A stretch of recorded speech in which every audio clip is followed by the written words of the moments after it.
비운의 왕, 만국의 황제라고 불리는 고종은 조선의 제26대 국왕이자 대한제국의 초대 황제이다. 일본에게 나라를 빼앗긴 비운의 군주로 각종 영화나 드라마, 소설에서 시대적 배경을 다룰 때 자주 등장하는 인물이기도 하다. 고종은 제2 초반에는 흥선대원군의 섭정을 받다가 1873년 친정을 시작했다.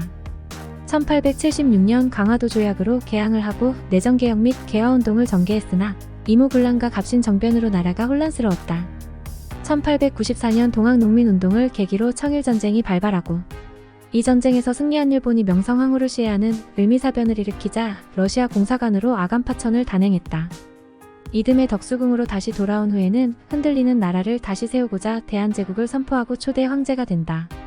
이어 광무개혁을 실시하여 각종 개혁과 제도를 정비하였으나 큰 효과는 미치지 못하는 와중에 러일전쟁에서 승리한 일본이 1905년 을사늑약을 체결하고 대한제국의 외교권을 박탈하였을 뿐 아니라 1907년 네덜란드 헤이그 특사 사건을 빌미로 고종을 강제로 폐위시키고 아들인 순종을 대한제국 2대 황제에 즉위하게 하였다.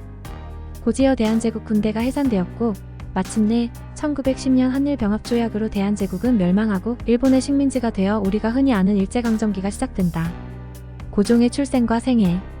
고종은 1852년인 철종 3년 7월 25일 흥성군 이하은과 군부인 여흥민 씨의 둘째 아들로 조선 한성부 안국방 구름제동 흥성군 개인 사저에서 태어났다. 어린 시절의 고종은 특별할 것 없이 여느 일반 또래 아이들처럼 지냈다고 하는데 그렇다고는 해도 흥성군은 실권은 없어도 전주의 시종친부의 주요 직책들을 맡았기 때문에 조선시대 기준으로 양반에 준하는 엄연히 상류층이라 할 수 있다. 어릴 적에는 아명인 개똥이로 불렸다가 소년기에 명복으로 고쳤다. 조선 국왕으로 즉위한 뒤에는 학렬에 맞춰 제왕으로 개명했다가 폐위를 위해 형으로 다시 개명했다.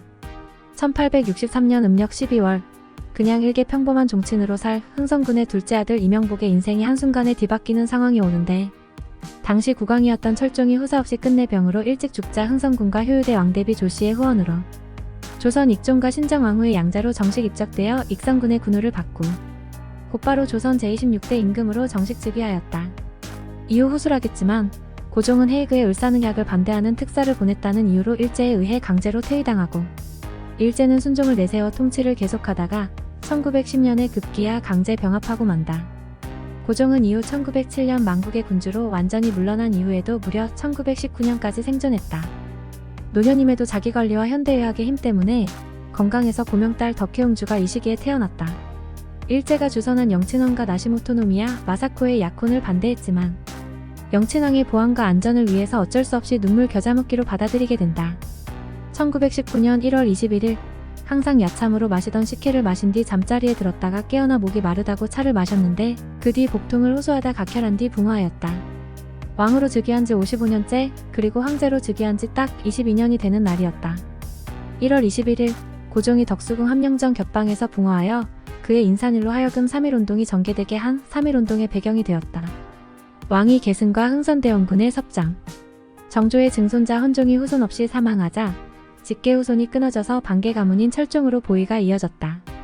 그러나 1863년 12월 8일 철종 역시 후계 없이 사망하자 왕위 계승권은 철종의 사촌인 익평군의 아들과 철종의 호적상 육촌인 흥선군의 아들들로 압축되었다.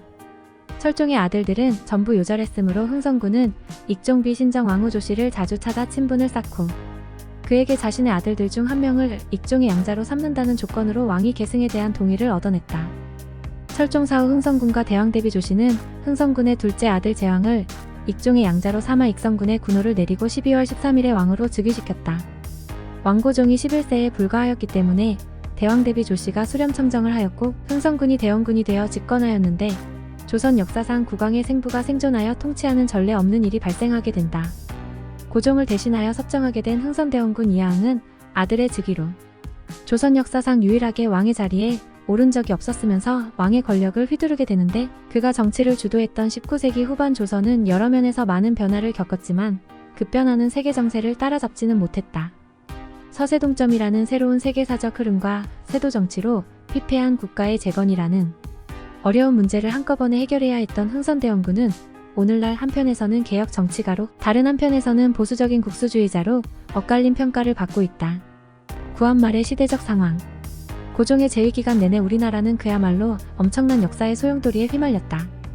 구식군대가 신식군대와의 차별에서 들고 일어난 이모군란, 새로운 세상으로 바꾸어 보려던 젊은 엘리트들의 갑신정변, 사람은 모두 평등하다는 우리 고유의 사상이 결합되어 지배층의 반기를 든 동학농민운동, 동북아의 주도권을 두고 일어난 청일전쟁, 일제의 만행인 국무시해 사건 을미사변, 동북아의 패권을 두고 일본이 승리한 러일전쟁, 우리의 외교원을 일제가 강제로 박탈해버린 을사늑약 등 굵직한 사건이 줄줄이 일어났다.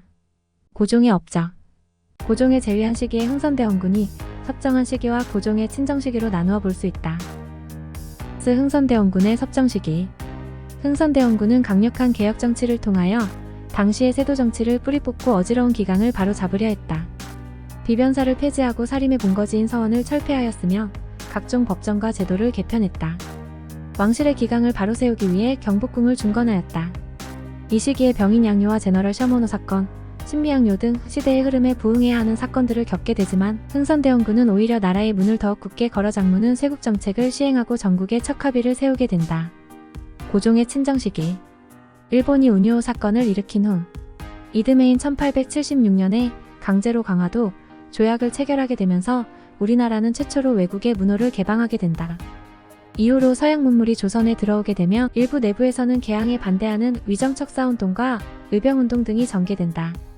아간 파천 이후 러시아의 영향력이 막강해지고 열강의 이권 각축 경향을 보였으나 고종은 1897년 경은궁으로 환궁하여 환구달로 즉위를 지었다. 그리고 하늘에 고하는 제사를 지낸 후에 국호를 대한제국, 연호를 광무로 새로 정하고 대한제국의 초대 황제로 즉위하였다.